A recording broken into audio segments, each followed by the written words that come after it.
right, welcome everybody. Thanks so much for coming out on this first day of ASCO. It's wonderful to see everyone here. We've got a fantastic evening planned for you tonight.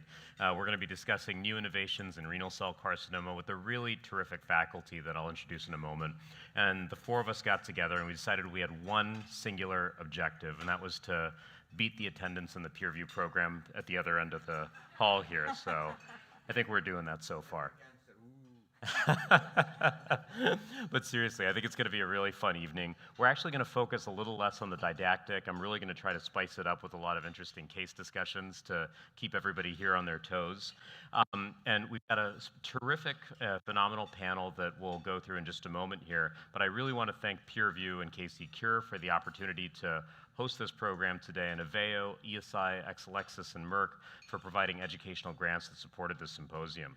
If you haven't already, take a moment and complete the pre-event survey, and we will have some polling that's ongoing during the presentation. I'll call that out every now and then. And definitely submit your questions. I have an iPad up here, and I'll be looking for questions from you all in the audience, and also folks that are actually watching this program online. We actually have about 200 people who are registered and watching this show online, in fact. You can download all the content that you're seeing on the screen today at peerview.com at the link that you see here. If you need any information, by all means, send us an email, and feel free to tweet the content that you're seeing today. My name is Monty Pallin. I'm a medical oncologist at City of Hope in Los Angeles. Somebody's drawing circles around my face here. I think that's Dr. Choueiri. Our goals today are to really augment your understanding of the knowledge of the efficacy and safety of approved agents for renal cell carcinoma. We're really going to talk about personalizing therapies across various clinical scenarios and give you some guidance in terms of how to mitigate side effects. Now, we really want to thank KC Cure, our partner in all of this. Dina Battle, who is really the origin of KC Cure, is here in the audience today. And they've done a tremendous job in terms of really reflecting the patient voice and a lot of the work that they've done over the years. You're going to see some of the patient-centered research that they've done peppered through our presentations with a lot of the clinical trial data. And I think that's really important as we try to contextualize these therapies. Now, first, I'm going to introduce a dear friend and colleague of mine, Dr. Pedro Barata. He's the director of geomedical oncology at Case Western. We've all followed his career with a lot of really sort of serious intent. He's a rising star in the field, and he's going to be discussing perioperative options in renal cell. Pedro? So Monty, really, pleasure. Thank you for the invitation. Thank you guys so much for being here with us and decide to spend the evening at ASCO, right? Really busy for everybody. And including seeing a lot of friends and colleagues in the audience as well.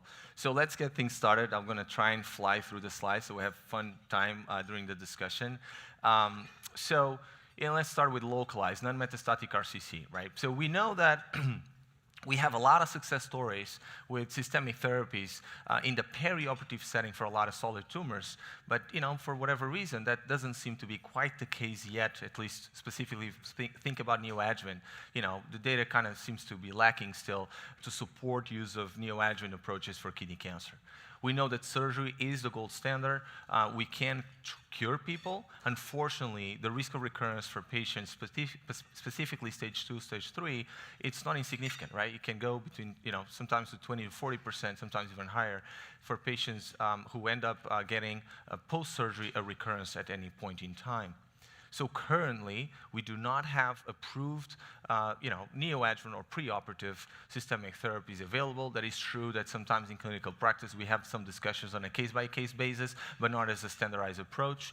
And the standard of care right now for patients who underwent surgery is to discuss TKI and as well as immunotherapy. And I think I'll go through that data. So again, think of neoadjuvant just to remind us where we are, not standard of care. It can be yet and still be used in selected cases, and we discuss all the time in our tumor boards.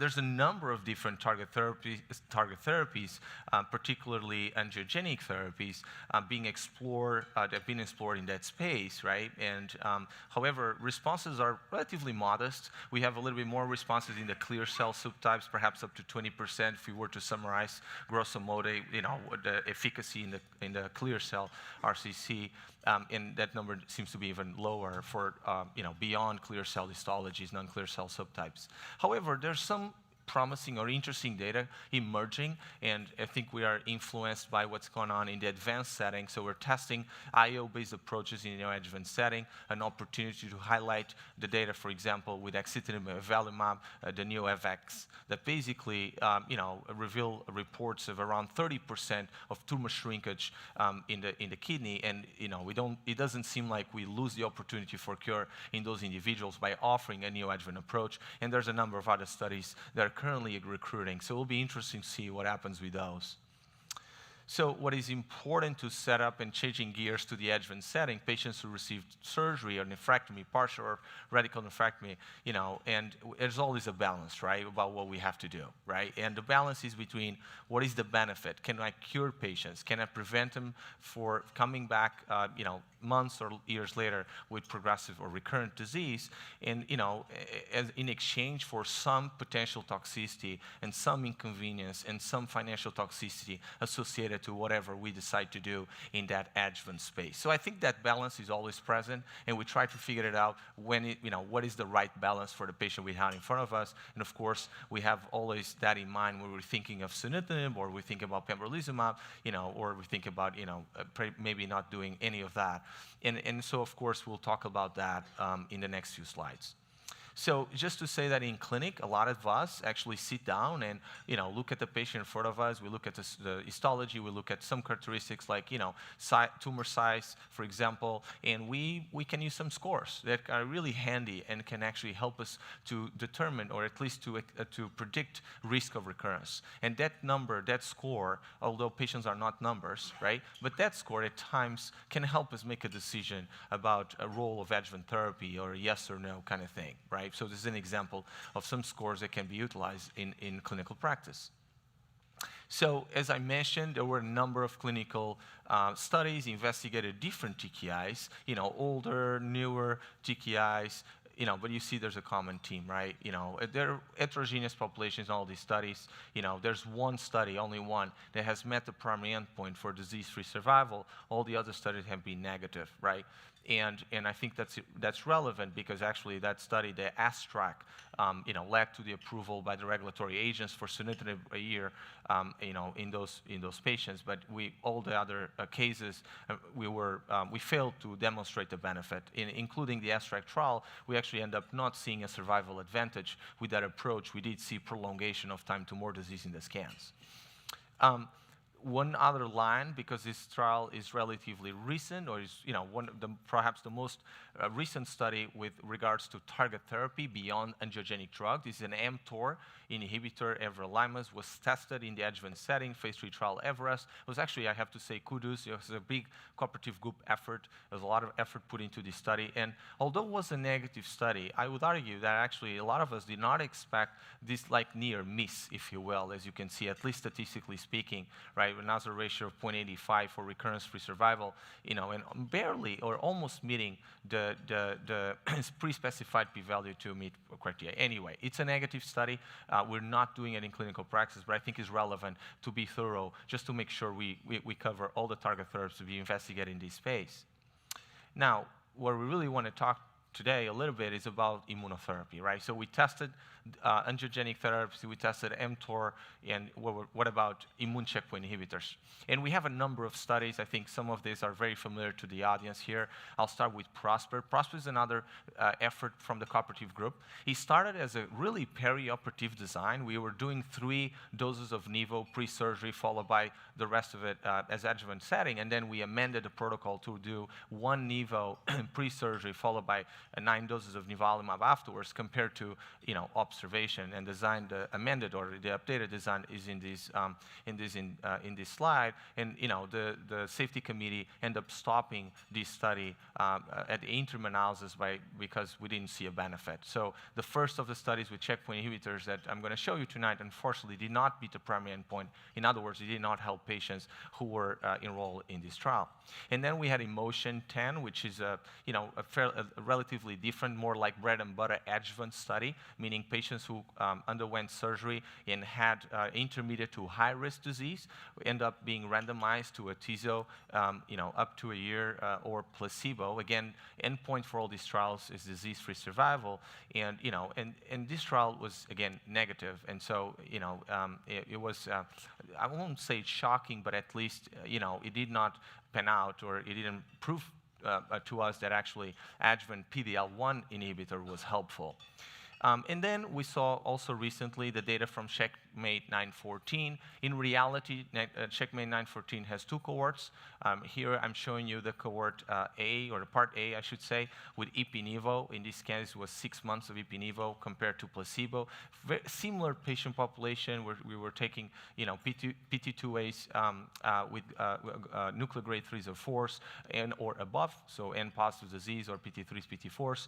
And, we saw these data when a median follow-up of over 3 years, a little bit over 3 years, the trial was also negative, or at least the part A of this study was negative. We're getting an update at ASCO regarding subgroup analysis by Dr. Moser and the group, but bottom line is, they gave us a lot of pause, right, about the role of different checkpoint inhibitors, in this case, a CTLA-4 inhibitor with a PD-1 inhibitor. And finally, we leave the best for last, or at least a positive trial in this setting, the Keynote 564. Of course, we had great work from Dr. Choueiri and the team here, presenting this data. Very similar design to the atezo adjuvant study, in a sense that it's a post-surgery. You're considering patients who have a higher risk for recurrence. So you actually took the intermediate high risk, and post-metastasectomy. So PT2s, grade 4s, sarcomatoid, and then PT3s, P4s, and positive disease. And they were randomized to standard year of pembro versus placebo. And disease-free survival was the primary endpoint. I think at this point, a lot of us are aware of the data. This is a very important paper, New England, a practice change, in my opinion, based on the data you're seeing. This is the primary endpoint, disease-free survival. At the first analysis of around 2 years, 24 months of follow-up, you'll see there's grosso modo is about 11% or so absolute difference in disease-free survival at 2 years, or in other words, 77% disease-free compared to 68% there. And then you have a follow-up, an updated follow-up, where you continue to see that difference, of a similar delta. What I think I would highlight here is actually the hazard ratio actually goes down. So there's a 32% risk reduction at 2 years that turns out to be 37% over time. And I think that speaks, about the positivity of this study. It seems to be persistent, with longer follow-up, which is, in my opinion, is relevant to see. Another aspect that I think is relevant is the breakdown. Again, remember, the study was not powered to answer the question for specific groups, intermediate high risk, and post-metastasectomy. But I do think it's important to see that, it's basically you have a benefit seen of 32%, of 40%, and then 72% as you walk from, or as you move from the left to the right side of the slide, suggesting that potentially patients who are at a higher risk for recurrence, when you start asking the question, is not really if they recur, but when they recur, that the benefit seems to be even more obvious or evident based on this data. Again, cautioned, the study was not designed to find those differences, but yet I think is relevant clinically to see how the numbers behave here. And the other aspect of it, I have to say that OS is immature as we're speaking, right? Overall survival data is immature. However, I do believe it's also relevant to know that note that at 2 years we see a difference of a risk reduction for death of 46%. Actually, the hazard ratio drops to 0.52, meaning the risk reduction is actually greater, 48%, at a 30-month follow-up. And that kind of seems to be, it seems like patients not only are delaying time to progression, but maybe we're able to talking about cure with the addition of 1 year of pembrolizumab in the adjuvant setting. So as we move forward, how can we build on that? So after the approval of pembrolizumab for patients at a higher risk for recurrence, this trial that I'd like to highlight, LightSpark 22, it's building upon the success of Keynote 564, and is actually asking the question whether or not the addition of belzutifan, which is a HIF inhibitor approved for germline VHL, and Dr. Choueiri will tell us all about it later tonight, and is building upon the pembro as monotherapies. As you can see there, pembro is in both arms, and you add belzutifan to pembrolizumab in the investigational arm. Disease-free survival is a primary endpoint, and they're looking for 1,600 patients in this trial, and this trial is open for accrual. And so I think I'm very excited to to see when the accrual is completed and we see what the results are for this particular study. Again, going back to the question where we started, right? The balance. The balance is so critical, and I do believe when we look at FDA-approved therapies, pembrolizumab on one end, sunitinib on the other end, these are very different therapies, right? With a very different safety profiles, right? And we have to think that in favor of immunotherapy, of course, significant toxicities are much lower, right? There's a question that possibly it might extend overall survival. The data seems to be promising, is immature. We got to wait and see. But that's what we have thus far, hazard ratio going down over time, and that's of course a confirmation of at least preventing disease recurrence at the 2 and 3 month, 30 months of follow-up. Excuse me. But then you can of course think about, there's always the concern regarding immune-mediated adverse events being significant or life-threatening in some situations. There's also the financial toxicity. What's the financial burden to patients, and of course the inconvenience, right? We're doing treatments every 3 weeks, although we can, we have the approval to be able to do this every 6 weeks, which is perhaps more convenient, but the study investigated in a 3-week regimen. So nonetheless, there are definitely differences, between immunotherapy and sunitinib, but it's my sense, from talking to community colleagues that, the adoption of immunotherapy has been real, which has not really been the case for angiogenic sunitinib.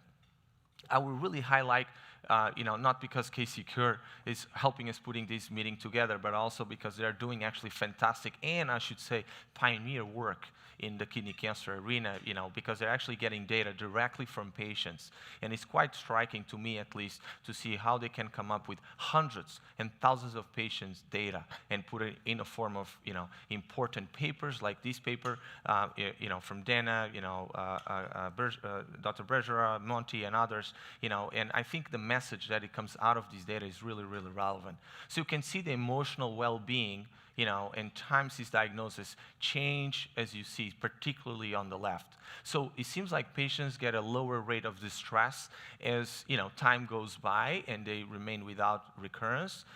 However, when you look at the fear of cancer recurrence, that remains high over time, and that doesn't seem to drop. So I think that it's an important message as we, as we counsel patients, as we talk to them, as we go through, as we see them visits after visits with restaging scans. I think this is very meaningful information to have.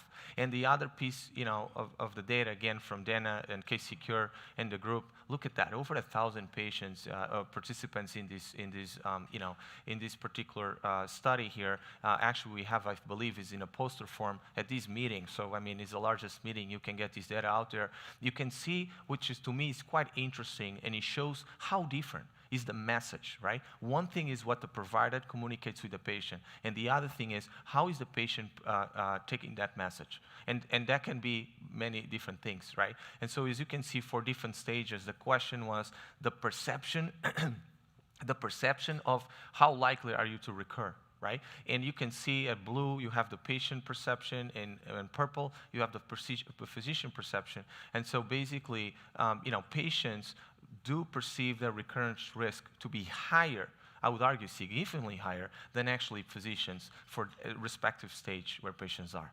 And I think that's really an important message, because we are dealing with patients who happen to be dealing with kidney cancer. We're not dealing with kidney cancer. So that is important, and so kudos to K-Secure for getting this data together and showing it to the world. So with that, I'll pass the baton back to Monty, and I'm looking forward to the discussion and the rest of the talks from my colleagues. Thank you. Excellent job. Great presentation. You actually kept us right on time, which I really appreciate. So we've got lots of time for some case discussion here. So we're going to look at the case of Maria, who's a 7-year-old patient who presents with gross hematuria.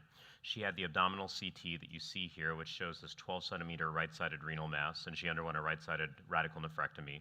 It was a 12.1-centimeter tumor at the time of resection. There was some distal renal vein involvement. You can see that it invaded into the perinephric fat with negative margins. It was grade 3 with clear cell histology. There was some rhabdoid and focal sarcomatoid differentiation, and the final staging with margins negative was T3A, NX, MX. She recovers well. In a scenario like this is a softball question, so let's see. I'm going to give it to Dr. Choueiri here. What would you recommend in this particular situation? Surveillance, pembrolizumab, When do clinical I see trial? the patient? Is that 2018, 19, or today? Let's say today. Let's say today, 2023. Yeah, so this is a patient at relatively, high risk of recurrence, not just the stage. I think here, the rhabdoid and the focal sarcomatoid differentiation are really important, despite the post-surgical imaging, and I assume then the margins are negative. So this person, I would discuss with adjuvant pembrolizumab. They have clear cell histology, they have everything. They could have met Keynote 564 criteria. And what do you think in terms of eligibility for clinical trials? Would this sort of patient fit the bill for your trial? They would fit the bill for the trial that Pedro presented, which is pembro plus minus HIF2 inhibitor. They are at relatively higher risk, intermediate grade, but also T3A, sarcomatoid features, the size plays a role. Of course, you can put all these, unfortunately, elements and a clinical and pathologic criteria kind of from the 90s and early 2000s. They haven't changed much. You can put them together into a nomogram and counsel the patient.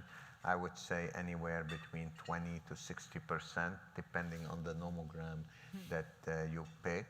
Unless Dr. Michael Stahler does the surgery, which guarantees 100% cure, I would have to offer the patient pembrolizumab probably. Yeah, I think that makes sense. So let's say it was Tony's outstanding fellow, Dr. Salibi, that sees the patient. She goes through the imaging and she spots a lung nodule. Okay, and it looks totally resectable. Let's say it's a 1-centimeter nodule in the right upper lobe.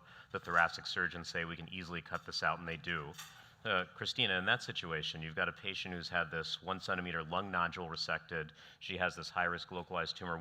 How would your treatment change? Would you still offer adjuvant pembrolizumab in that scenario? Yes, of course. I think that's the better benefit. That hazard ratio is 0.29. So I have no doubt with these patients that in the past we didn't know what to do. We sometimes were thinking like, should we treat these patients because they are metastatic, but we removed all the meds. So, and we had that trial with pazopanib that didn't demonstrate anything with the anti-angiogenics in the metastatic setting. But now with the pembrolizumab, I'm sure that I would offer I'm very convinced, the adjuvant treatment. So if you've been to these programs before, we know we make the scenario progressively more and more challenging as we go along. So let's say this was a patient who decided they didn't like Boston. I can't blame them.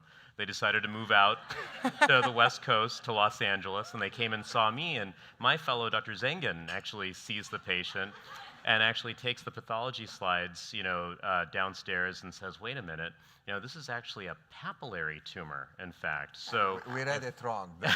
No, not Boston doesn't know pathology. So let's say this was a papillary kidney cancer instead. Pedro, what would you do in that scenario? So again, same scenario. Let's imagine higher risk, localized. Let's just stick with localized here. In that particular scenario, if the histology was papillary, would you offer adjuvant therapy, and if so, what? So no lung met, right? No lung met. Okay, because we wouldn't miss the spot in the lung if he was to see in Cleveland.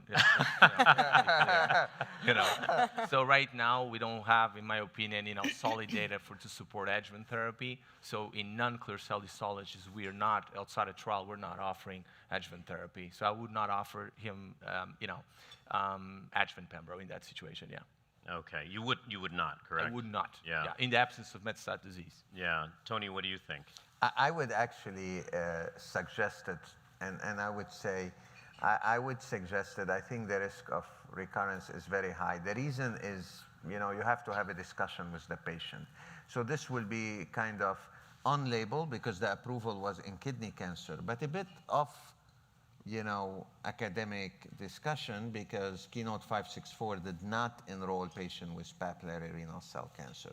So the only close data here, and this is, comparing a bit red apples to green apples. So, I don't know, apples from Boston to apples from LA, is that we do have data in pembrolizumab in metastatic papillary RCC patient, untreated first line. And the response rate, is not like chromophobe, is around 30 to 40%.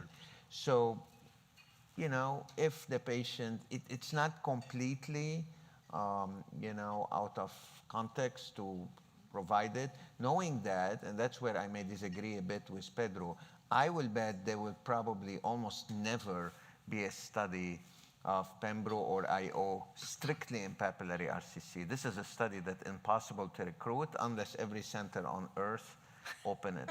But it's a tough call because pembrolizumab, every systemic therapy, especially if this patient is cured by the beautiful hands of Dr. Taylor, then, there is a toxicity. Sounds like you've got a comment on that, Pedro. No, I was thinking in that situation, if he had the lung spot, which I thought that was your question, then if he were to come to us, I probably would get systemic therapy up front. And then, yes, we would have, that's what I would have done, right? Actually, I would do an IO TKI. Yeah.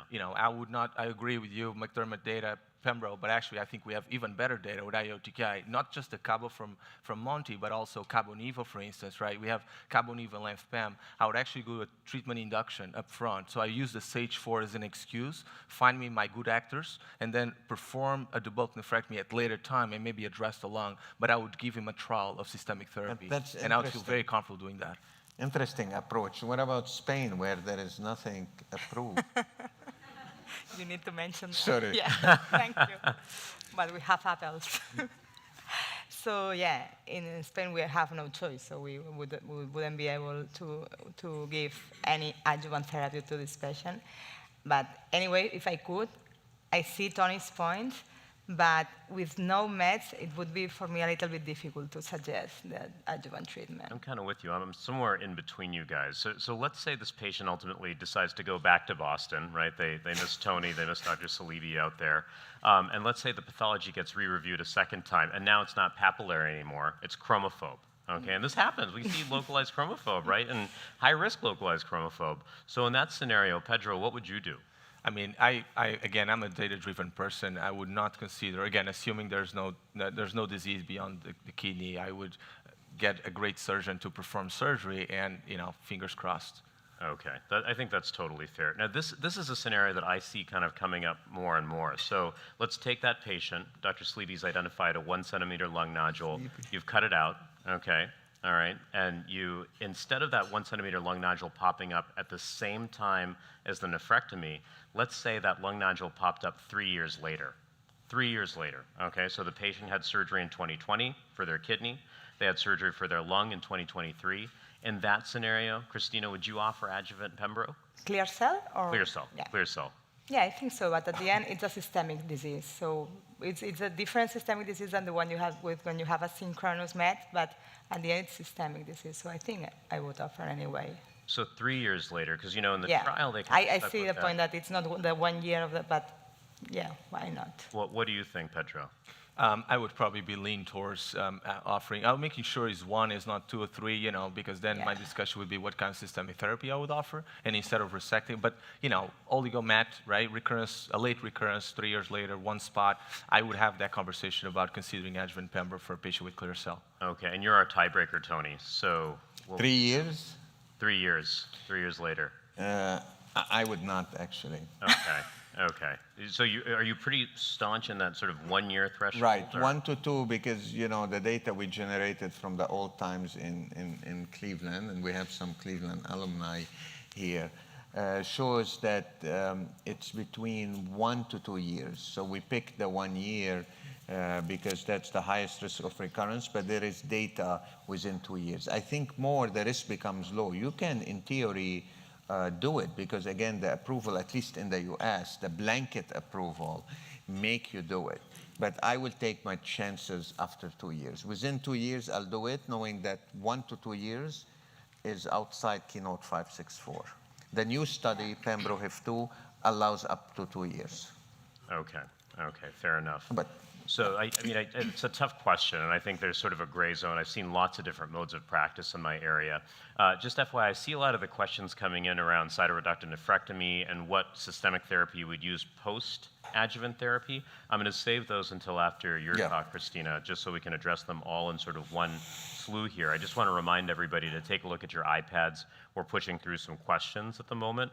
And while you're taking a look at those, I'm going to turn it over to Dr. Suarez, who's actually the senior researcher at Val Hebron and is doing just tremendous work in the field of kidney cancer. We've done a lot of studies together over the years, and I'm really excited you were able to come out for this program. Thanks, Monty, and thanks, Peerview and KCU Cancer, KCU to give me for giving me opportunity to be here today. So I'm going to talk about first-line therapy. And as you all know, the better knowledge of the biology in RCC has dramatically changed the outcome of our patients.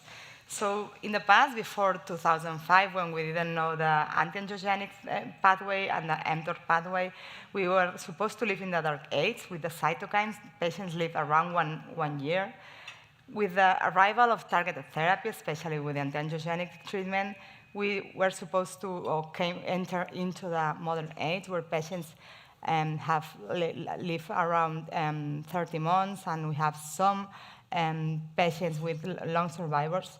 We are now living in the golden age where the IO combinations have replaced the monotherapy with TKI, and we will have around 50% of patients that will be long survivors, and our overall survival, median overall survival is around 5 years. And we aim to arrive to the diamond age where around 80% of our patients would be long survivors. So what are these different combinations? As you all know, we have two options, IO-IO or IO anti-VEGF. We are going to start by IO-IO. You all know the CheckMate 214 trial. The CheckMate 214 trial includes patients with metastatic or advanced clear cell carcinoma or component with clear cell component. They were stratified by INDC and region, and patients were randomized to receive nivolumab plus ipilimumab for 4 doses and followed by nivolumab versus sunitinib.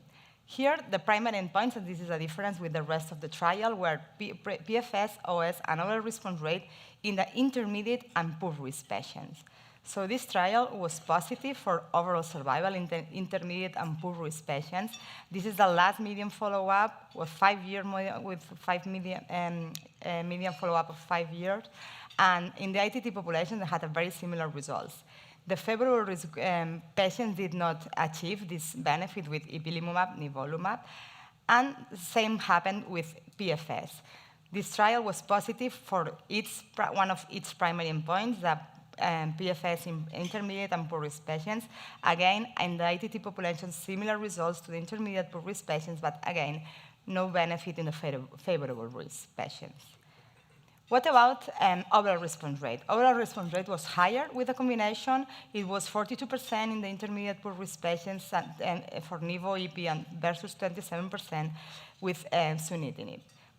In the favorable risk patients, the response rate was higher with sunitinib, but a higher proportion of patients achieved complete responses with nivolumab plus ipilimumab versus sunitinib, regardless of the risk. So even in the favorable risk group, patients achieved more complete responses with the combination of nivolumab and ipilimumab. And what about the median duration of response?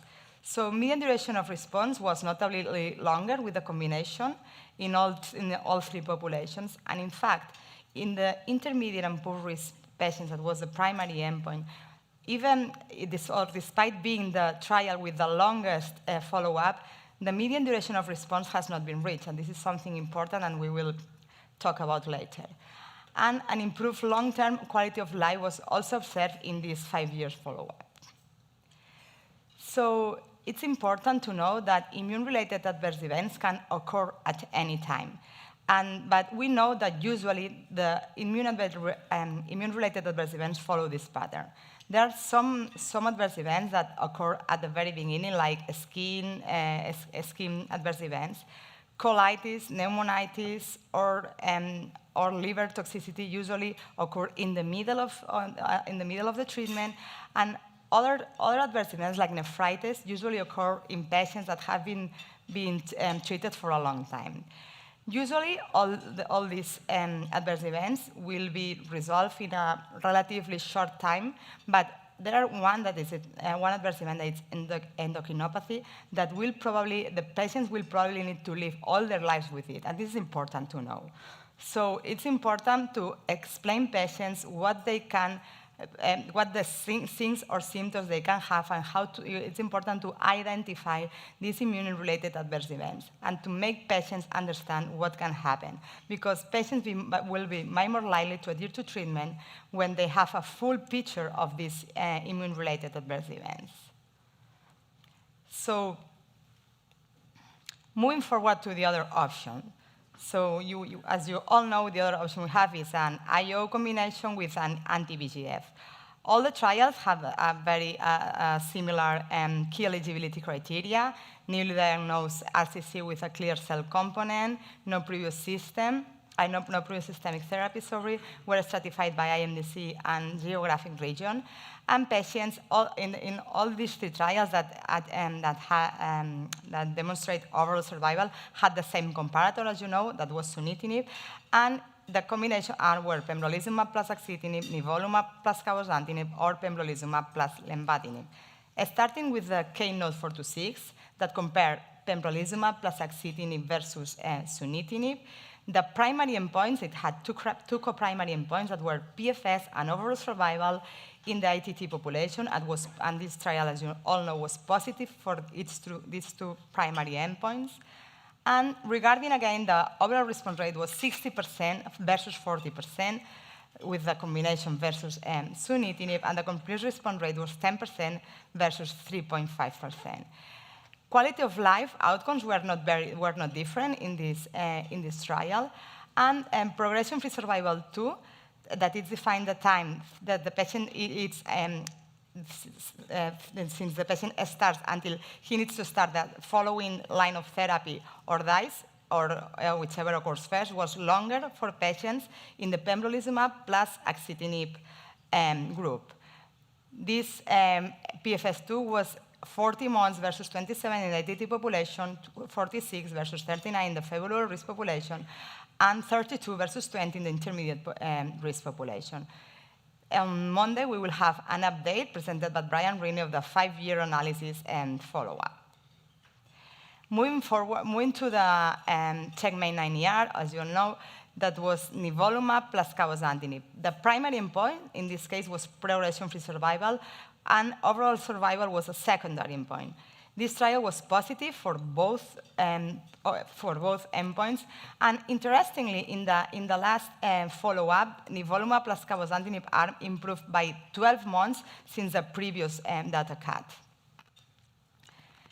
So overall response rate again was higher in the combination, 55% versus 28%, with 12% of patients achieving complete responses.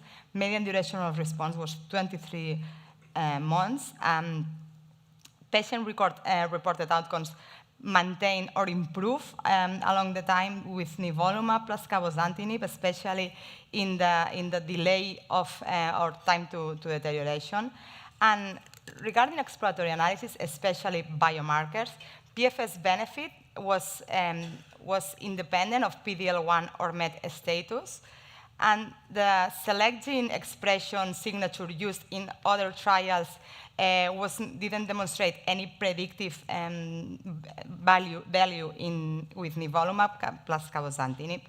And PD-L1 was prognostic in this trial, but was not predictive for the treatment. So PD-L1 should not drive clinical decisions.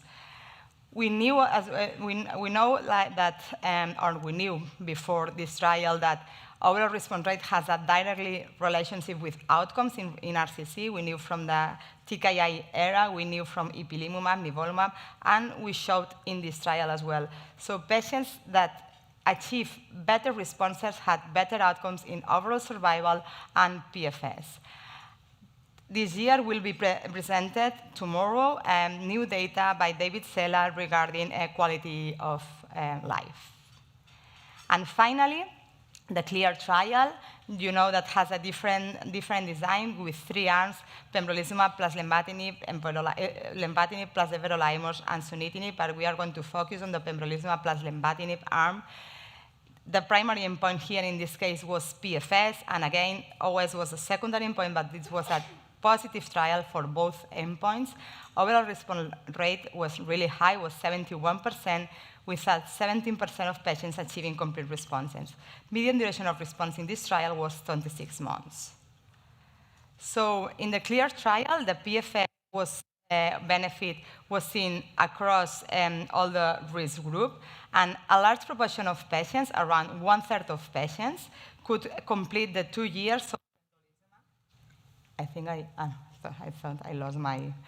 And quality of life results demonstrated similar or favorable scores in patients in the lenvatinib plus pembrolizumab arm, especially respect with the time to definitive deterioration.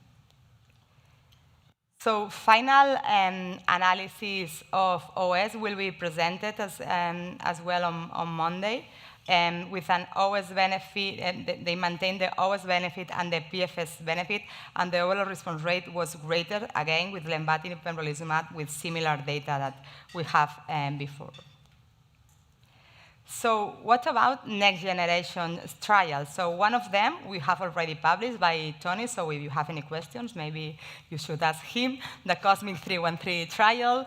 And it was the first trial in first line that comparing a triplet, and the first with nivolumab, ipilimumab plus cabozantinib, and the first trial where the comparator arm is a doublet is nivolumab plus ipilimumab, and it was a positive trial that has been published last month in New England for its primary endpoint, that was progression-free survival, with overall survival data immature.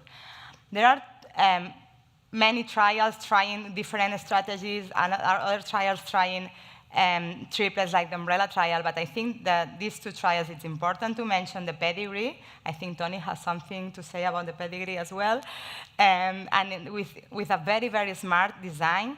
And this is a trial with adaptive design, and starting with nivolumab plus ipilimumab, followed by nivolumab plus cabozantinib, depending on the response. Maybe Tony can explain with more detail. And the LIGHTSPARK-012 trial that is exploring belzutifan plus lenvatinib plus pembrolizumab, so another triplet. Sometimes coping with the adverse events from IO TKI can be difficult, especially because some of them can overlap, like rash, diarrhea, hepatitis, or hypothyroidism. So maybe a good strategy is to hold the TKI, as it has a shorter half-life than the checkpoint inhibitors. So if symptoms resolve in a few days, TKI was likely the cause. And if the symptoms don't clear up, probably it's the IO causing these symptoms. So in summary, we have 4 trials that demonstrate overall survival in first line. They have comparable or similar results in hazard ratios in OS or PFS. Trials with TKI with a BGF-containing regimen have higher overall response rate, but the only trial with IO-IO, the nivolumab ipilimumab trial, has the longest median duration of response, as is the only trial which the median duration of response has not been reached. And this is a very interesting work, and I really like this work. I really like work with patients. So this aims to understand the patient's point of view regarding adverse events and how we manage adverse events. So of this trial, for me, the interesting thing is that most of the patients didn't ask the doctor to reduce the dose of the TKI. And this is probably due because they were concerned, they were worried about like reducing efficacy if they reduce the dose. So I think it's very, very important to encourage the patients to report any adverse event right away, so we can manage adverse events in an early stage and induce or including adjustments of the dose. And this will allow patients to keep receiving an effective treatment as long as possible and maintaining the quality of life. And I think now Monty has a case for us. Well done, Dr. Suarez. That was terrific. Thank you. And again, awesome job on timing, too. We've got lots and lots of time for some really tough questions. So we're going to start with a clinical scenario. So this is that same patient that we discussed previously who actually was resected and ultimately did quite well. After 24 months, imaging showed 3 enlarging lung nodules. And we're going to imagine a scenario here where she did not receive adjuvant therapy. Okay, so this was a couple years ago before the approvals came around. So after 24 months, she has these 3 enlarging lung nodules. Now she's classified here as being favorable risk. Her hemoglobin's 12, KPS is 90, neutrophils and platelets are normal. What treatment options would you favor? And before we get to that, we have this concept of favorable risk disease that we're discussing in the context of this patient. We have a great question from the audience here who asks, how often do you actually use that term favorable, intermediate, and poor when you discuss with patients? Maybe I'll start with you, Christina, since you gave us that lovely talk. Do you actually use that terminology as you're reflecting on patient conversations? Sometimes, but usually, if they, I don't know if, I explain more or less patients what are the classification, but sometimes it's, at least depending on the patient, it's difficult for them to understand what I'm meaning, and especially if he's going or she's going to be a poor risk patient, maybe he doesn't want to hear that. So I have a case like some months ago that they can't see their own history from their house. And one patient asked me, what do you mean that I have a poor risk disease? Because I never explained her, and she read in my notes that when I put at the beginning poor risk.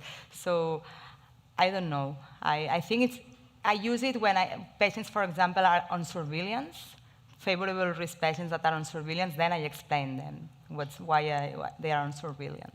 I couldn't agree with you more, and you're hitting on something. I like using the term favorable in my conversation with patients. I hate using that term poor. I find it to be really discouraging, when I'm trying to sort of outline potential outcomes and so forth. So then reflecting on the scenario here, Pedro, I'm going to ask you a question, and this is, we've already talked about the various indications for the TKI IO regimens and IO plus IO, but let's say you have a patient who walks in and says to you, I really want to get nivolumab and ipilimumab, in a scenario like this. How does that conversation look? I mean, some patients do come in with that perception of just wanting to get immunotherapy alone, right? Right. So as Christina pointed out, right, we did develop 214, Ipi/Nivo trial, focusing on intermediate and poor risk. But to be honest, my question to you, Monty, was, am I treating this patient 2017 or 2023? Because I actually would offer Ipi/Nivo to this patient, right? Now, as you know, it's a question mark whether or not we would do it today in the favorable risk, just based on the trial, if you will. Do I think it would be appropriate to offer Ipi/Nivo to this patient? Oh, absolutely yes. Right? So I think that's appropriate. So now the thing is, when you look at the endpoints, it's a composite endpoint, if you will. You're looking for intermediate and poor risk. And then when you look at good risk, we know these patients do well no matter what we do. Right? And I think that's one important message. And so we're coming out of this meeting, and we see these, updated follow-ups for all the trials, right? I think it's really relevant. Now we're at 6 years with Ipi/Nivo, 5 years with Axi/Pembro, and so forth, and the others to follow just by, when we develop those studies. I think actually we need longer follow-up for the good risk. Because if you look at the medians, right, you really need to see what's going on beyond year 4, year 5, year 6, right? And so, my conversation with them always or still includes an IO-based approach. For the most part, right? It's not this patient, but if I have a patient where I do believe that survival is not impacted by kidney cancer, that's the only cases where, or the disease is moving, because if the disease is not moving, I even think about active surveillance. It's not this situation, but I'm just, telling you how I walk through this case. But, in some cases where I do believe survival is not impacted by kidney cancer, that's what I'm thinking a TKI monotherapy might play a role. That is the minority of the times, of the times. Okay. In most of the times, even though you have a more dominant of an angiogenic signature, we do know that actually the responses, including CR rates with an IO-based approach like Ipi/Nivo in the good risk, are actually quite good. Double digits for CR rate, for example, et cetera. So I'm not shocked at all that some of us actually do Ipi/Nivo including the good risk. I just, by virtue of how the trial was designed, and I actually think that IO-TKI, they do perform very well as well.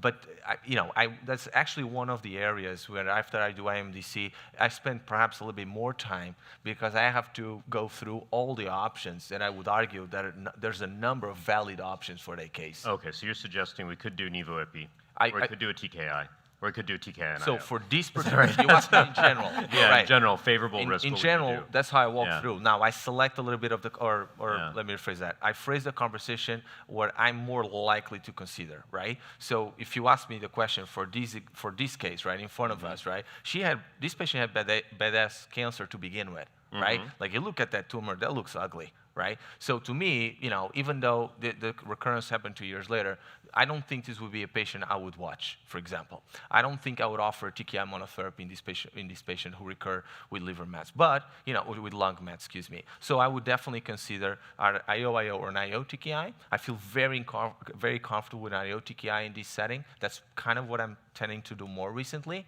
Yeah. But if someone comes and say, I'm going to do Ipi/Nivo and then save it for later, I wouldn't be shocked. I think TKI-IO is kind of the way that I'm steering it. It's hard for me not to sort of think about this biologically, and you sort of alluded to this. I think you're absolutely right.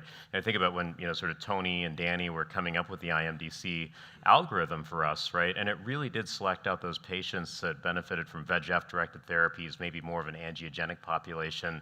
So for those reasons, I think ultimately we're probably on the same page. I'm leaning primarily towards VEGF-IO. I mean, Tony, what are your thoughts? And there is nothing left for me or anyone to say after Pedro's. Yeah. We went over RCC in general. Yeah. First, do I discuss IMDC risk factor in patient? No. But what we discuss is patients, if they have some factors at baseline when they see us that could impact the prognosis more than anything else. So you have to use language that is extremely, at least, in tune with patient. And I think with K-Secure and Dina, we understand how much the language is so important for patients. Because imagine if you start seeing patients say, "Oh, you're poor risk." What does that mean? Should I just sign my? That's not how this is great for papers, but it stops there. I think in this patient with favorable risk, if they're not surgical candidate, let me repeat, those 3 enlarging lung nodule 2 years later could be in the right lower lobe, for example. If they're not surgical candidate, they would need systemic therapy, assuming this is clear cell RCC. And while IO, meaning Nivo-Ipi, is not wrong here, because now after 5 years follow-up, we know that the hazard ratio for OS in favorable risk is less than 1, is 0.94. So you're not hurting, and you lose on PFS, you lose on PR, partial responses, you gain on CR, 12% versus 3% or 2%. But as a reminder, TKI-IO, especially with Cabo-Nivo and Pembrolizumab in the favorable, the CR rate, are north even of 10% higher. And based on the response rate and the PFS benefit, I bought that as my paradigm in the favorable risk, and I do VEGF-IO over IO-IO, unless I have really a reason not to use a VEGF-IO or a patient that motivated, very young, I can give, one shot. Here, I would use VEGF-IO. So we're going to speed things up a little bit here, and I'm going to change up the clinical scenario. So let's assume this patient actually presented with de novo metastatic disease, meaning at the time that you noticed their primary kidney lesion, you saw that they had multiple lung metastases. Let's say this particular patient had bone metastases as well, and this relates to several of the questions that we're getting in the submitter today. In a patient like that, Christina, I'll throw this one at you. Let's say the patient doesn't necessarily have symptoms from the primary tumor, no pain, no bleeding or anything of that sort. How are you thinking through cytoreductive nephrectomy? Are you offering it to everybody? Is it something you consider sort of only on an as-needed basis for urgent cases? I think it's a very interesting question because before the Carmina trial, we were performing nephrectomy to everybody. Now we are not performing nephrectomy anybody. So I think if there are no symptoms, we should start with systemic therapy. But what we are realizing now is that it's very difficult to achieve a complete response if you have the primary tumor there. So I think we should start reconsidering and reevaluating the patients, and maybe if they are, because I have many patients like with these new combinations, and especially in trials that they have a complete response in the meds, but they still have like 8 centimeters of the in the primary tumor. So, and we know that complete responses are directly, it has a directly relationship with the outcomes, with the overall response rate and PFS. So maybe I think we should start considering delayed nephrectomies in these patients, at least in patients with good responses.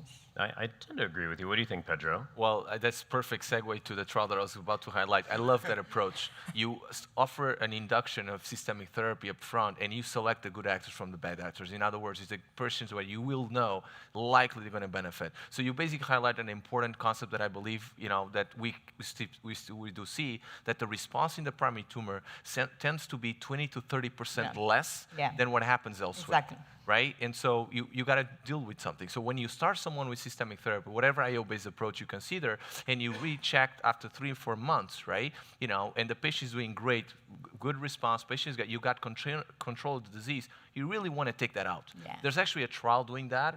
At least we're part of PROBE. Yeah. That's literally asking that question. And I really think it makes a lot of sense. And to be quite honest, we have participated in that trial. There's a big effort from the cooperative. A lot of our colleagues are doing it. And to be quite fair, I cannot think of a patient that not benefited from that strategy. So I really think as we move forward, thinking about systemic therapy first as a way to control the disease, and then coming later on and address the primary tumor makes a lot of sense, and I do believe we're helping people. I think that makes a lot of sense. Now, I want to go, I told you we're going to get progressively harder with these cases, right? I want to go to a scenario that we haven't talked about yet, but was brought up earlier. So let's take the same scenario that you see up here on the screen, okay? So the patient, had a resection, but then subsequently had received adjuvant pembrolizumab, okay? I'm going to play through a couple of scenarios for you, okay? Let's say this patient had, again, localized clear cell disease, T3, right? Okay. You put them on adjuvant pembrolizumab, which is what we said we might do when we were discussing this patient earlier. And let's say they actually progress with new lung nodules while they're on adjuvant pembrolizumab. Let's say this happens about 9 months into therapy. And we're starting to see that, right? I mean, it's happening in our clinics. So, Tony, what are you doing in scenarios like that? Are you giving TKI monotherapy? Are you giving combo therapy? What's your approach? Well, luckily, there's only 40 seconds because that's a tough question. Oh, no. We're going to stick with this one for a while. I think progression while on, and we should say tumor progression, not patients progressing. Tumor progression while on adjuvant or while on therapy, to me that equal progression on like metastatic disease.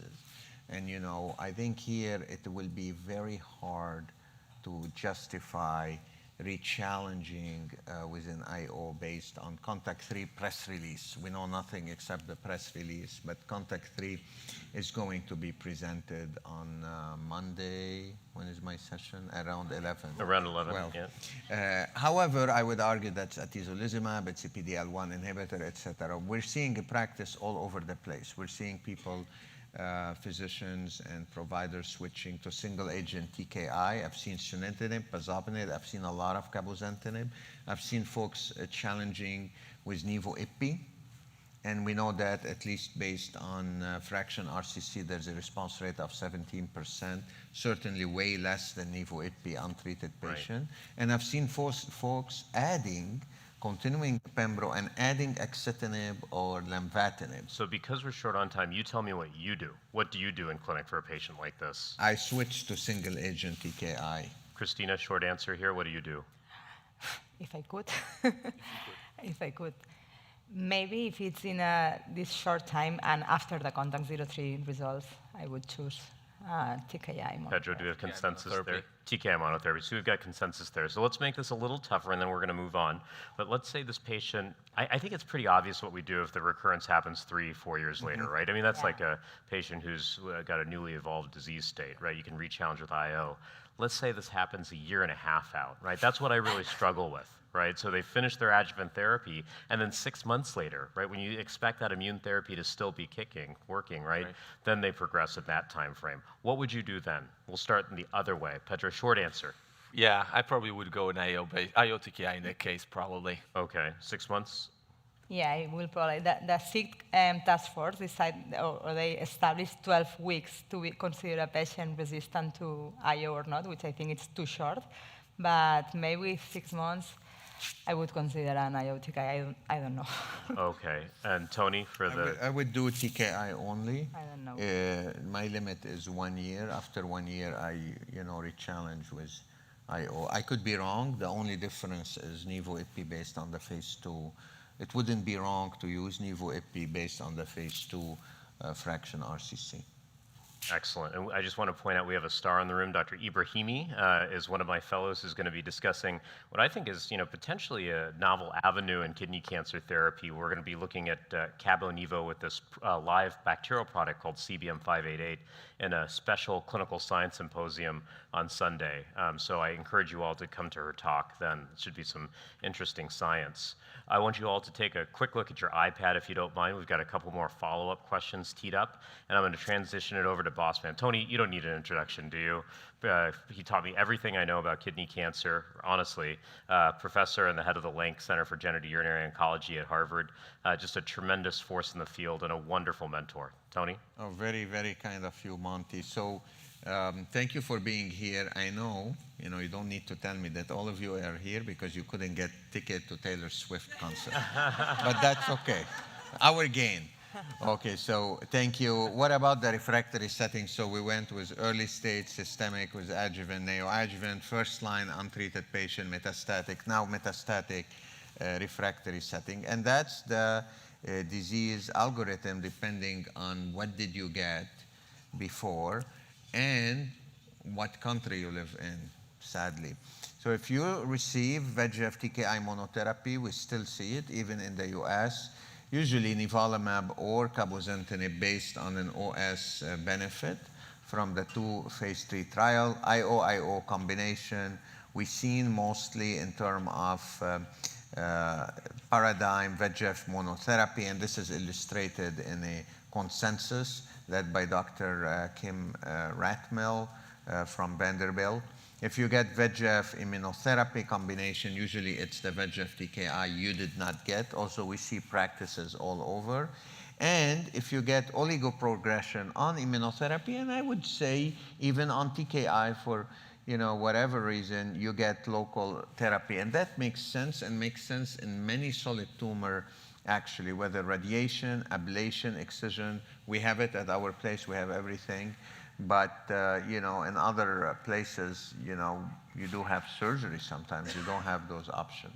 What about other drugs here that are part of the therapies, the arsenal that we use in refractory population? Want to give your attention here to tivozanib.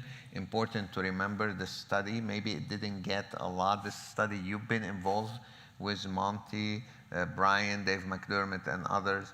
This is a patient population whose tumor progressed on 2 or more systemic therapy, including, most important, VEGF TKI. This was a study where all the studies before were against everolimus in that setting of monotherapy or combination. Here, it is with sorafenib, it's VEGF TKI, 350 patients, so smaller if you want randomized phase 3 trial, randomized 1-to-1. And you can see the benefit in terms of progression-free survival that favored tivozanib versus sorafenib. And you can see also the tail of the curve with a proportion of patients that is, I would argue, clinically relevant, that are progression-free after 3 and 4 years, with activity across all subgroups that were tested. Tivozanib is a strong, is a clean VEGF TKI. Not surprisingly, the side effects are especially hypertension, fatigue, but especially, hypertension here. And overall, it has been better tolerated. If you look at the subgroup of patients, this is more recent trial that get prior immune checkpoint inhibitor, the effect is even slightly, better. Now, if you make it to 12 months, and there are biases when we look at such curves, when we assume you made it to a year, and we look at survival after that, now things get even better here. Patient on tivozanib continue tivozanib and do well. Now, one thing with tivozanib initially get a bad rep out of a study that pinned it against sorafenib, but in untreated population because of the hazard ratio for overall survival. And I'm not gonna, go through this. There was issues with crossover in one arm versus the other. But if you look at different cutoff here with TiVo3 in refractory patient, the hazard ratio for overall survival has been always less than 1, and even maturing now less than 0.9. So a consistent response rate, consistent PFS, that's the primary endpoint with tivozanib over sorafenib, with potentially improving OS. At this point, it's not significant. Tivozanib have been also combined with immune checkpoint inhibitor, here with nivolumab in untreated patient, a median PFS around 19 months. I would say this is a very good PFS compared to what we have. Patients were either treated or previously untreated. And based on the safety from that combination, we launched a study actually that close to accrual yesterday. TiNivo2 is a very important phase 3 trial. I would say it's the PD-1 version of CONTACT-3, where patients whose tumor progress after immune checkpoint inhibitor get tivozanib or tivozanib plus a PD-1 inhibitor, here nivolumab. So with CONTACT-3, it's the TKI plus a PD-L1 inhibitor. We heard the press release from CONTACT-3, it's negative. But here with a PD-1 inhibitor study, finish accrual. Other combination approach with lenvatinib here and pembrolizumab, again, the interesting thing here in patients that are treatment naive, that's great. We have data from CLEAR. But in ICI pre-treated, 104 patients, 55% response rate. Now, is this pembro-len or this len alone? Certainly not pembro alone. That remains to be seen. I would say, we don't know at this point. This is a combination that Dr. Pal led, combining atezolizumab with cabozantinib, and based on this, we launched CONTACT-3 study that both Monty and I led. Gonna be presented, I have now Monday, June 5 at 11:30, so we're not gonna miss it. Excellent responses in clear cell RCC patients that were previously untreated. And you may say, wait a second here, so why did you go to previously treated patient? I think because, be honest with you, what do you do? How do you launch a first-line trial, let's say with a VEGF-IO? What will your control arm be? You cannot do single-agent TKI. The unmet medical need is in patient post-checkpoint inhibitors here. Now, there are strategies here that I do want you to understand they're coming, especially if the trials are positive. HIF-2 inhibition. HIF-2 is a transcription factor. It's not on the cell surface, very hard to target, but elegant work showed that it can be targeted with a molecule here that went through letters and numbers to more letters and numbers, and now to a full name, belzutifan.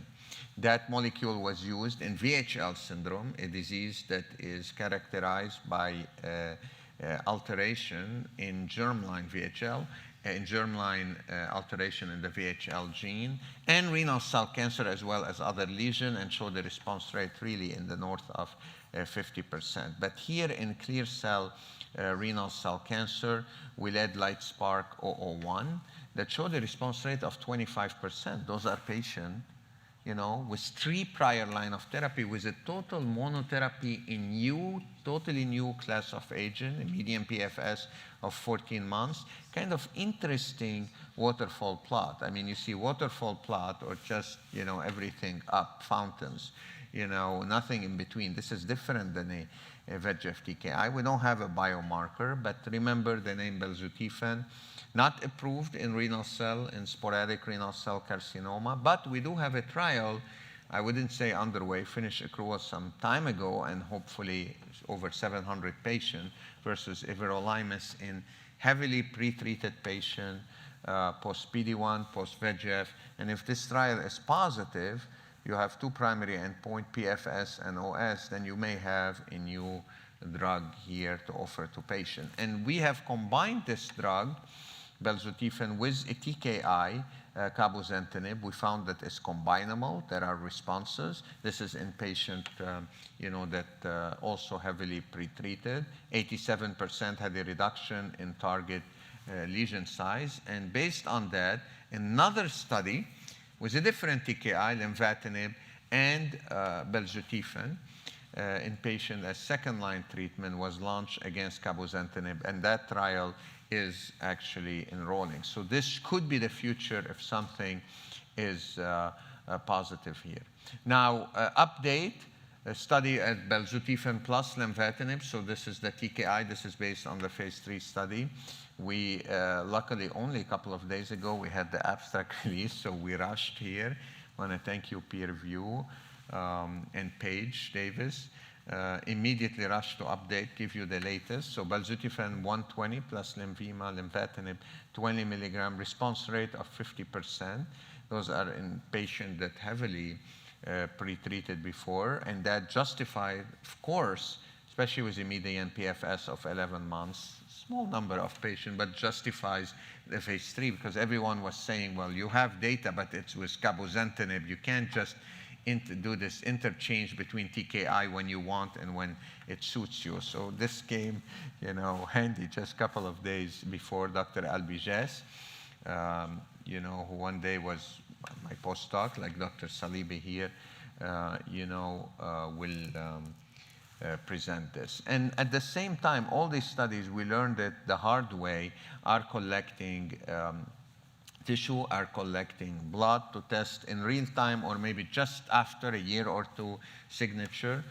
With Dr. Salibi, for example, in the audience here, we are looking at specific signature that with phase 3 trial, with VEGF IO, can test, as well as cytokine, your work, cytokine biomarkers, can test a specific biomarker that has been discovered before, like with Emotion 150 and 151 in novel combinations. So stay tuned. The paper will be ready even during ASCO, right? Okay. What about CAR-T? I think Monty was one of the first people to push this, and this is, ongoing strong, but slowly. I would say slowly.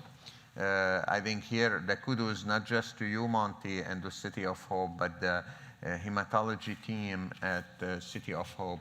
CAR-T in solid tumor or even in liquid malignancies really is very hard. It takes, I don't call it CAR-T, I call it CAR-Team, T for team, not just T-cell. It's a huge team of folks. So here, a compound, want to highlight, ALLO-316. Want to highlight because this, I believe, was just presented at AACR not long time ago, a couple of weeks ago. So this is an allogeneic off-the-shelf anti-CD70. CD70 is prevalent. That's the target on RCC, a CAR-T. And here it was used without any major unexpected safety signals here. I don't want to go through the structure. What did they knock down? What they're giving? How they're prepping? But usually this is a minor difference, among all those CAR-Ts. But the CAR-T folks says there are major differences. To us, there are differences. But here, just to show you those 18 patients, Interesting. This is interesting because one infusion, and either you have a response, you have activity or not. You don't have a combination with another potentially active agent that can muddy the water. So interesting enough, in all patients, the response rate 17%. I mean, 3 out of 18. I would say no CRs, I believe. That's not bad, a good disease control rate. But when you look at those patients that are CD70 positive, now the majority of patients, 10 out of 18 are CD70 positive, but not completely everyone. Suddenly, the response rate is 3 out of 10. I think this is very interesting. So the work goes, but just to let you know, every time there's a new version of CAR-Ts. But these are here to stay.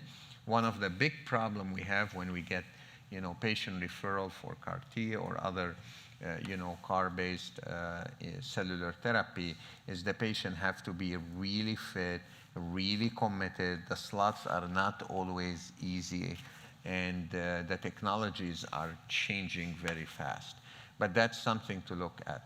Again, I think we're all extremely delighted, but also humbled by the work that Casey Cure and Dina and all the friends and fans of Casey Cure do here. This is a survey of over 1,000 patients, 1,000 patients with renal cell cancer. Almost 400, had metastatic disease. And what Dina and her team here wanted to show is that what are the patient priorities and expectation for systemic therapy? Let's say in patients that are battling kidney cancer, not the first round, but the second and the third round. So you ask them question, and what are the expectations from the patient? This is the patient voice, and remember, this is beautiful. Why? This is not in the presence of physician, hopefully not in the presence of other family members, etc. This is the patient and themselves. So what the patient, come with, and I'm not surprised here sometimes, but it's good to have evidence. Most patients are not familiar with their classification, okay? Although it's important to know that, even if don't understand it, but I think for prognostication, this is important. Now, patient, you may think they rank partial response, they rank the time of therapy. No, they rank complete response at the most important desired outcome for that when they're considering treatment. Most of them, not all of them, you can see here the beautiful color in green and orange. And I would say green is the color of kidney cancer, although orange, take over from time to time. And the patient perception for long-term response are different than their provider, than their doctors and the nurses. So this is very, very important to see how patients interact with the information. And they may be getting information not just from their provider. And that's important. That's what, that's what we're here for. And the information outside the doctors and the provider are more and more to come. Not just the internet. They come from multiple ways. Sometimes they're not looking. It comes to you. If you Google something, suddenly you have a treatment in your face. I know we shop for something, and then suddenly your page shows up. What we tried also to do is that what are the important trials here in progress that you can see at ASCO 23 to highlight it for you. I think these are important to see how things are going. One important trial is combining the HIF2 inhibitor we talked about with palbociclib. That's a drug we use in breast cancer. It's a CDK4/6 inhibitor. There is very elegant work, all preclinical and animal models from Dr. Bill Kaelin, my colleague, my friend, who's the Nobel 2019 Nobel Prize winner, based on his work in kidney cancer and oxygen sensing, that HIF2 inhibitor and CDK4/6 inhibitor should be and could be combined. So immediately this went to a trial that Dr. McDermott here is leading. I believe this trial is accruing. Will be very, very exciting to see the results soon. Also, this is another study here that we changed a bit, 092. This is a new TKI in combination with nivolumab, with ipilimumab, the IL-2, although we're changing that, but at least to know that there are some what we call combination studies are ongoing where you take in and out some of the drugs and you continue with the backbone. Dr. McKay, one of my former postdoc, she moved from Boston to California because of you. Because of you. But UCSD, not at City of Hope, she's co-leading a randomized phase 2 study where she's interrogating radiation in the form of SABR, stereotactic ablative radiation therapy. We say always that radiation, doesn't work in renal cell cancer, where yes and no, if you can go high on the dose in untreated patients. That's the Samurai trial. And finally, there is a nice study here with cabozantinib and nivolumab and lutetium girentuximab here in patients with advanced RC from Dr. Hassanov, who moved from MD Anderson to WashU, I believe, recently. So, the field is actually in renal cell cancer full of hope, in my opinion. Monty, I think back to you, right? Yeah, that was terrific, Tony. Thanks a lot, my friend. Appreciate it. Just an editorial comment. It's hard not to look at those slides and actually get a little bit nostalgic, because I saw your slide on, CD70 targeting CAR T cells and so forth, and I just think about when I got my start in the field. It was actually thanks to Tony working on a compound called XL184, and this was 17 years ago. Oh my gosh, yes. Tony was so generous, pulled me into the phase 1 clinical trial, and I have two messages. One is that if you're an investigator sitting in the room, it's just so critical, that you have somebody who sort of takes you along for the ride, the way that Tony's done for me, the way that we'd like to do for Chris and Pedro sitting here. The other message is that I think there's a lot of hope, right? You think about, this next wave of therapies that we're generating, entirely different mechanisms of action, whether it's HIF2 inhibitors or CD70-directed therapies. It's a very, very exciting time in kidney cancer. I think we're getting away from just looking at PD-1 and VEGF now, although those have been monumental improvements. I think that this is just going to be an exciting decade or two for kidney cancer. Absolutely. And when you're old, when a drug that had no name, has a name, then there's a second generation of the same drug that has a new name, and you're like, you're in this field for a long time now. Yeah, absolutely. So we're going to reflect on this scenario. So we ultimately treated Maria, we're going to imagine in this scenario, with an IO and TKI regimen. And this patient ultimately progressed with new and enlarging lung nodules and additional liver nodules. She has some concerns around quality of life and toxicity of therapy. You can imagine whatever regimen you'd like in the frontline scenario, but just in the interest of time, let's do this. Just go ahead and sort of tell me what your preference would be in the frontline setting for a patient like this, and given that preference, what would you necessarily use as sort of the second line therapy? So I'll start. I typically begin patients in a scenario like this on Cabo-Nivo. This patient's concerned about quality of life. I think that the data that Tony and others have presented really suggests that that's a regimen amongst the TKI IO regimens that seems to stand out. Second line setting, maybe this is a little bit controversial, but I actually tend to use tivozanib in that second line setting. If the patient is frail, and many patients can be, I think it's a very well tolerated option. That tends to be sort of my mainstay. If the patient really needs aggressive therapy, I might use lenvatinib, everolimus, but I find that to be a more challenging regimen to tolerate for most of my patients.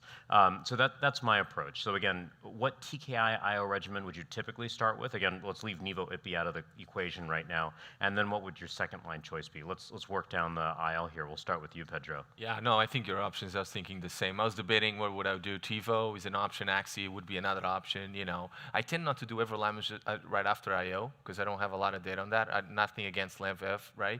But it's perhaps a little bit more toxic. She's concerned about quality of life. You'd run a beautiful study, showing a lower dose. So for all those reasons, I think, between TiVo and Axi probably would be my choice. Got it. Christina, what about you?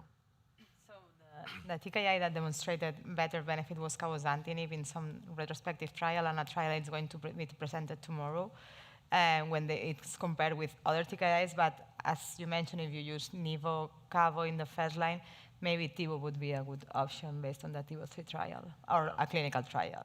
Fair enough. That would be my choice. Yeah, fair enough. Tony, what about you? I would use the TKI that hasn't been used. a single agent here. So if you haven't started by Cabo-Nivo, then Cabo becomes later. Let's say you started by Pembro-based regimen, then definitely cabozantinib, you're going to see some data of monotherapy, the largest in a randomized from CONTACT-3. I think tivozanib is very reasonable also.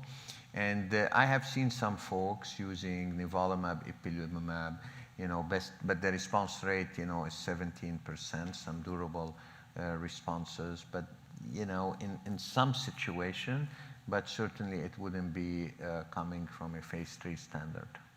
So let's talk for a moment about belzutifan. We all know the indications for it. We didn't really discuss it at length, during our talk today, but for patients with germline VHL alterations and RCC, very reasonable option in that context. But I'm starting to see this trickle of patients in the community who are gaining access to belzutifan right now for somatic altered VHL, for instance, and so forth. And I just wanted to kind of get a perspective from you guys on that. And Tony, you've done a lot of work with belzutifan to date.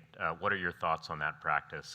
And let's imagine a scenario where you could potentially access it through compassionate use, et cetera, ahead of the phase 3 trial that you're leading. When would you use it? I mean, in later lines, we had some luck overall, at least I would say 50%, putting the paper and appealing again. We were in the car discussing Pedro, got approval after 3 appeals. Takes a lot of time on us. That's how we spend part of our times. Later line, but the data come from 25 patients. We feel comfortable, I think some of us, because we've used it as part of clinical trials. So we know the drug very well, but starting to venture, and using it for the first time, I think sometimes it's counterproductive. The anemia, what do you do with it? The hypoxia, if it happens. Luckily I enrolled and I had experience with the drug since the drug didn't have a name, or since it was with a different company even, and was the first generation of it, PT2385, that didn't have a name but progressed into PT2937, became MK3875, then became belzutifan. So I feel comfortable on that.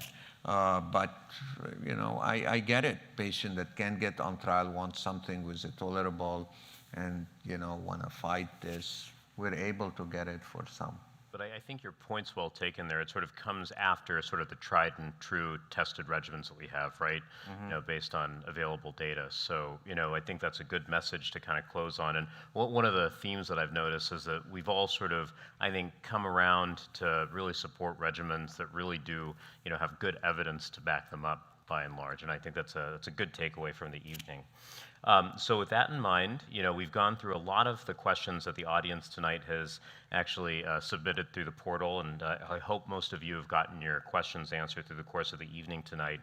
I really want to thank PeerView for the opportunity to present tonight. I want to remind you to complete and submit your post-test and evaluation for credit, and feel free to download the slides from tonight and the practice aids. You can actually watch a replay of this event in the next 24 hours. I know everybody's going to be chomping at the bit to do that, to watch all this again. Maybe they got tickets. Maybe you got tickets on StubHub or something. Yeah, that's absolutely right. But in any case, I do want to thank my outstanding panel here, Tony, Chris, Pedro. You guys have been amazing, and really a wonderful audience here tonight as well. Thank you for coming out, and enjoy your Astro.